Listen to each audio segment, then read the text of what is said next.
मेरे भाई साहब मुझसे 5 साल बड़े लेकिन केवल 3 दर्जे आगे। उन्होंने भी उसी उम्र में पढ़ना शुरू किया था जब मैंने शुरू किया था, लेकिन तालीम जैसे महत्व के मामले में वह जल्दबाजी से काम लेना पसंद न करते थे। इस भवन की बुनियाद खूब मजबूत डालना चाहते थे जिस पर आलीशान महल बन सके। 1 साल का काम 2 साल में करते थे, कभी कभी 3 साल भी लग जाते थे। बुनियाद ही पुख्ता न हो तो मकान कैसे पायदार बने। मैं छोटा था, वह बड़े थे। मेरी उम्र 9 साल की थी, वह 14 साल के थे। उन्हें मेरी तंबीह और निगरानी का पूरा और जन्मसिद्ध अधिकार था और मेरी शालीनता इसी में थी कि उनके हुक्म को कानून समझूं। वह स्वभाव से बड़े अध्ययनशील थे, हरदम किताब खोले बैठे रहते और शायद दिमाग को आराम देने के लिए कभी कॉपी पर कभी किताब के हाशियों पर चिड़ियों, कुत्तों, बिल्लियों की तस्वीरें बनाया करते थे। कभी कभी एक ही नाम या शब्द या वाक्य 10-20 बार लिख डालते। कभी एक शेर को बार बार सुंदर अक्षरों में नकल करते। कभी ऐसी शब्द रचना करते जिसमें न कोई अर्थ होता न कोई सामंजस्य। मसलन एक बार उनकी कॉपी पर मैंने यह इबारत देखी, स्पेशल अमीना, भाइयों भाइयों, दरअसल भाई भाई, राधे श्याम, श्रीयुत राधे श्याम। 1 घंटे तक इसके बाद एक आदमी का चेहरा बना हुआ था। मैंने बहुत चेष्टा की कि इस पहेली का कोई अर्थ निकालूं, लेकिन असफल रहा और उनसे पूछने का साहस न हुआ। वह 9वीं जमात में थे, मैं 5वीं में। उनकी रचनाओं को समझना मेरे लिए छोटा मुंह बड़ी बात थी। मेरा जी पढ़ने में बिल्कुल न लगता था। 1 घंटा भी किताब लेकर बैठना पहाड़ था। मौका पाते ही हॉस्टल से निकलकर मैदान में आ जाता और कभी कंकरियां उछालता, कभी कागज की तितलियां उड़ाता, और कहीं कोई साथी मिल गया तो पूछना ही क्या। कभी चारदीवारी पर चढ़कर नीचे कूद रहे हैं, कभी फाटक पर सवार उसे आगे पीछे चलाते हुए मोटरकार का आनंद उठा रहे हैं। लेकिन कमरे में आते ही भाई साहब का रौद्र रूप देखकर प्राण सूख जाते। उनका पहला सवाल होता, कहाँ थे। हमेशा यही सवाल इसी ध्वनि में पूछा जाता था और इसका जवाब मेरे पास केवल मौन था। न जाने मुंह से यह बात क्यों न निकलती कि जरा बाहर खेल रहा था। मेरा मौन कह देता था कि मुझे अपना अपराध स्वीकार है और भाई साहब के लिए इसके सिवा और कोई इलाज न था कि स्नेह और रोष से मिले हुए शब्दों में मेरा सत्कार करें। इस तरह अंग्रेजी पढ़ोगे तो जिंदगी भर पढ़ते रहोगे और एक हर्फ न आएगा। अंग्रेजी पढ़ना कोई हंसी खेल नहीं है कि जो चाहे पढ़ ले, नहीं, एरा गैरा नत्थु खैरा सभी अंग्रेजी के विद्वान हो जाते। यहाँ रात दिन आंखें फोड़नी पड़ती हैं और खून जलाना पड़ता है, तब कहीं यह विधा आती है। और आती क्या है, हाँ कहने को आ जाती है। बड़े बड़े विद्वान भी शुद्ध अंग्रेजी नहीं लिख सकते, बोलना तो दूर रहा। और मैं कहता हूँ, तुम कितने घोंघा हो कि मुझे देखकर भी सबक नहीं लेते। मैं कितनी मेहनत करता हूँ, तुम अपनी आंखों देखते हो, अगर नहीं देखते तो ये तुम्हारी आंखों का कसूर है, तुम्हारी बुद्धि का कसूर है। इतने मेले तमाशे होते हैं, मुझे तुमने कभी देखने जाते देखा है। रोज ही क्रिकेट और हॉकी मैच होते हैं, मैं पास नहीं फटकता, हमेशा पढ़ता रहता हूँ। उस पर भी एक एक दर्जे में 2-2, 3-3 साल पढ़ा रहता हूँ। फिर तुम कैसे आशा करते हो कि तुम यो खेल कूद में वक्त गंवाकर पास हो जाओगे। मुझे तो 2 ही 3 साल लगते हैं, तुम उम्र भर इसी दर्जे में पड़े सड़ते रहोगे। अगर तुम्हें इस तरह उम्र गंवानी है तो बेहतर है घर चले जाओ और मजे से गुल्ली डंडा खेलो। दादा की गाड़ी कमाए के रुपए क्यों बर्बाद करते हो। मैं ये लताड़ सुनकर आंसू बहाने लगता। जवाब ही क्या था, अपराध तो मैंने किया, लताड़ कौन सहे। भाई साहब उपदेश की कला में निपुण थे। ऐसी ऐसी लगती बातें कहते, ऐसे ऐसे सूखती बाण चलाते कि मेरे जिगर के टुकड़े टुकड़े हो जाते और हिम्मत छूट जाती। इस तरह जान तोड़कर मेहनत करने की शक्ति मैं अपने में न पाता था और उस निराशा में जरा देर के लिए मैं सोचने लगता, क्यों न घर चला जाऊं। जो काम मेरे बूते के बाहर है उसमें हाथ डालकर क्यों अपनी जिंदगी खराब करूं। मुझे अपना मूर्ख रहना मंजूर था, लेकिन उतनी मेहनत मुझे तो चक्कर आ जाता था। लेकिन घंटे 2 घंटे बाद निराशा के बादल फट जाते और मैं इरादा करता कि आगे से खूब जी लगाकर पढ़ूंगा। चटपट एक टाइम टेबल बना डालता, बिना पहले से नक्शा बनाए, बिना कोई स्कीम तैयार किए काम कैसे शुरू करूं। टाइम टेबल में खेलकूद की मत बिल्कुल उड़ जाती। प्रातःकाल 6 बजे उठना, मुंह हाथ धो, नाश्ता कर पढ़ने बैठ जाना। 6 से 8 तक अंग्रेजी, 8 से 9 तक हिसाब, 9 से 9:30 तक इतिहास, फिर भोजन और स्कूल। 3:30 बजे स्कूल से वापस होकर आधा घंटा आराम, 4 से 5 तक भूगोल, 5 से 6 तक ग्रामर, आधा घंटा हॉस्टल के सामने ही टहलना, 6:30 से 7 तक अंग्रेजी कंपोजिशन, फिर भोजन करके 8 से 9 तक अनुवाद, 9 से 10 तक हिंदी, 10 से 11 तक विविध विषय, फिर विश्राम। मगर टाइम टेबल बना लेना एक बात है, उस पर अमल करना दूसरी बात। पहले ही दिन से उसकी अवहेलना शुरू हो जाती। मैदान की वह सुखद हरियाली, हवा के वह हल्के हल्के झोंके, फुटबॉल की उछलकूद, कबड्डी के वह दांव-घात, वॉलीबॉल की वह तेजी और फुर्ती मुझे अज्ञात और अनिवार्य रूप से खींच ले जाती और वहां जाते ही मैं सब कुछ भूल जाता। वह जानलेवा टाइम टेबल, वह आंख फोड़ पुस्तकें, किसी की याद न रहती और फिर भाई साहब को नसीहत और फजीहत का अवसर मिल जाता।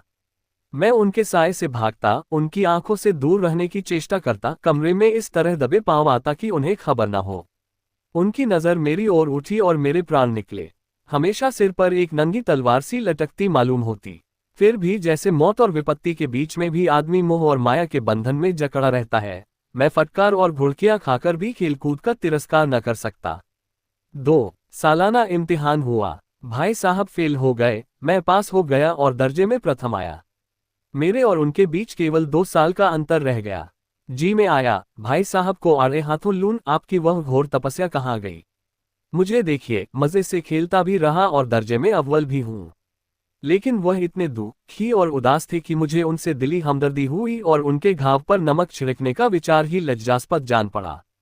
हाँ, अब मुझे अपने ऊपर कुछ अभिमान हुआ और आत्मसम्मान भी बढ़ा। भाई साहब का वह रौब मुझ पर न रहा। आज़ादी से खेल कूद में शरीक होने लगा। दिल मजबूत था। अगर उन्होंने फिर मेरी फजीहत की तो साफ कह दूंगा, आपने अपना खून जलाकर कौन सा तीर मार लिया। मैं तो खेलते कूदते दर्जे में अव्वल आ गया। जबान से यह हेकड़ी जताने का साहस न होने पर भी मेरे रंग ढंग से साफ जाहिर होता था कि भाई साहब का वह आतंक अब मुझ पर नहीं है।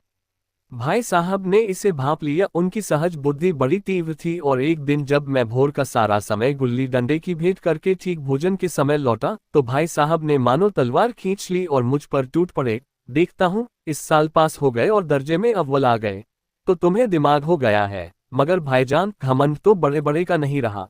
तुम्हारी क्या हस्ती है। इतिहास में रावण का हाल तो पढ़ा ही होगा। उसके चरित्र से तुमने कौन सा उपदेश लिया, या यूं ही पढ़ गए?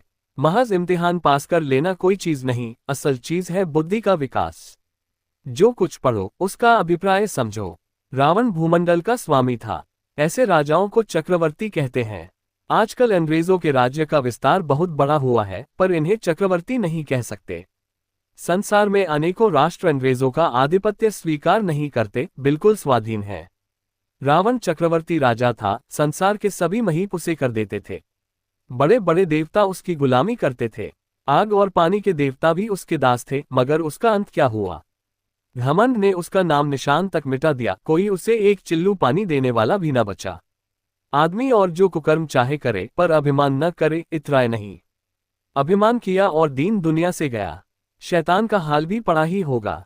उसे यह अभिमान हुआ था कि ईश्वर का उससे बढ़कर सच्चा भक्त कोई है ही नहीं। अंत में यह हुआ कि स्वर्ग से नरक में धकेल दिया गया। शाहरुम ने भी एक बार अहंकार किया था, भीख मांग मांग कर मर गया।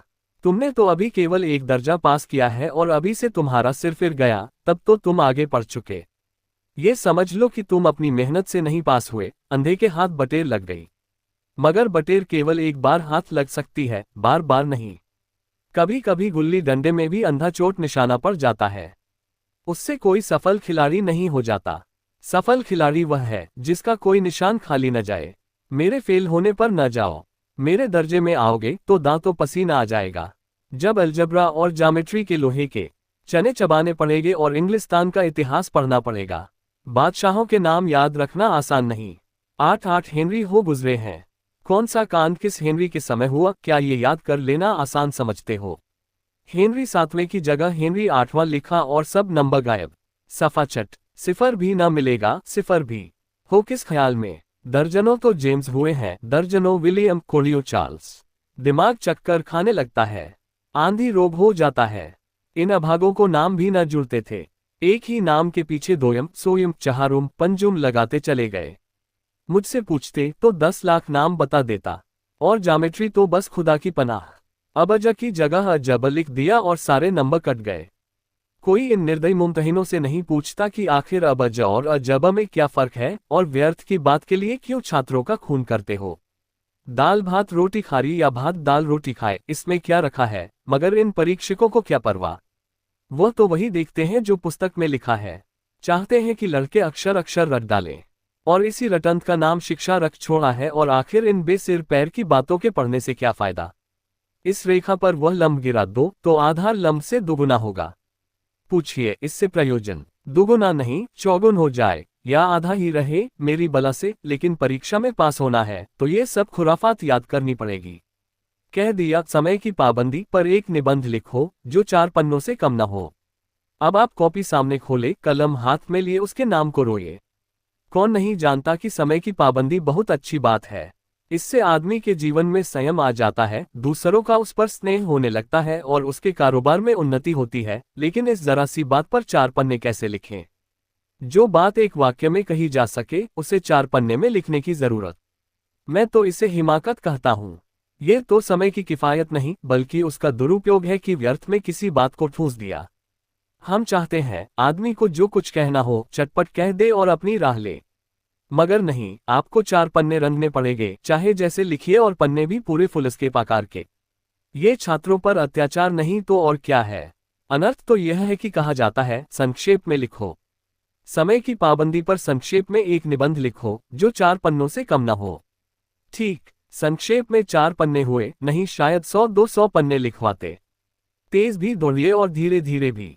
है उल्टी बात है या नहीं? बालक भी इतनी सी बात समझ सकता है, लेकिन इन अध्यापकों को इतनी तमीज भी नहीं। उस पर दावा है कि हम अध्यापक हैं। मेरे दर्जे में आओगे लाला तो ये सारे पापड़ बेलने पड़ेंगे और तब आटे दाल का भाव मालूम होगा।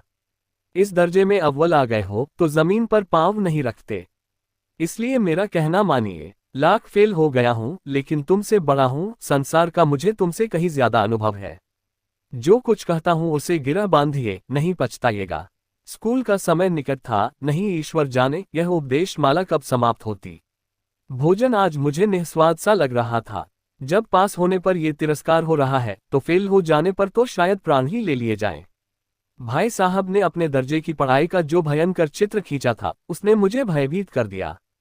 स्कूल छोड़कर घर नहीं भागा, यही ताज्जुब है, लेकिन इतने तिरस्कार पर भी पुस्तकों में मेरी अरुचि ज्यों की त्यों बनी रही। खेल कूद का कोई अवसर हाथ से न जाने देता। पढ़ता भी मगर बहुत कम, बस इतना कि रोज का टास्क पूरा हो जाए और दर्जे में जलील न होना पड़े। अपने ऊपर जो विश्वास पैदा हुआ था वह फिर लुप्त हो गया और फिर चोरों का सा जीवन कटने लगा।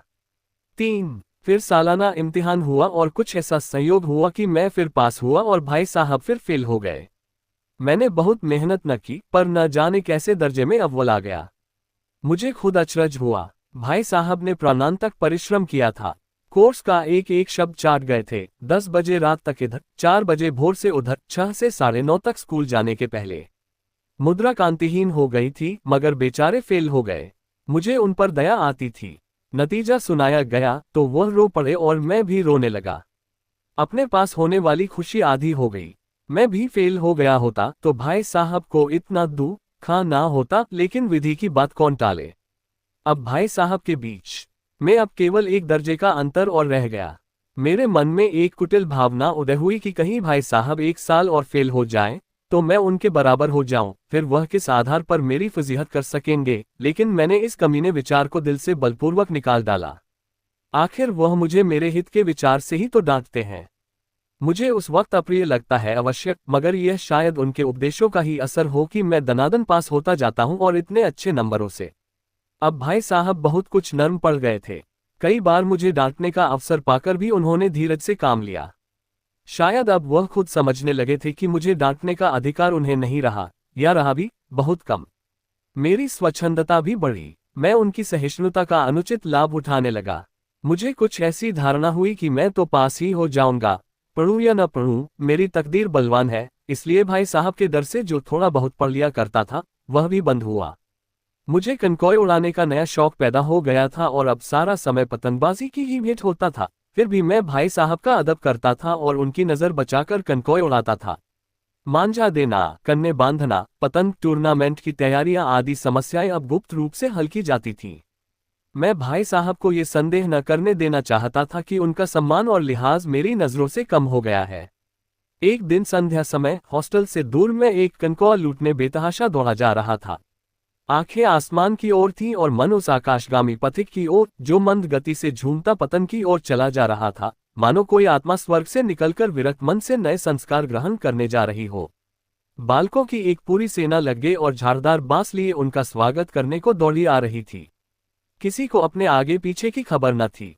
सभी मानो उस पतन के साथ ही आकाश में उड़ रहे थे, जहां सब कुछ समतल है, न मोटर कारें हैं, न ट्राम, न गाड़ियां।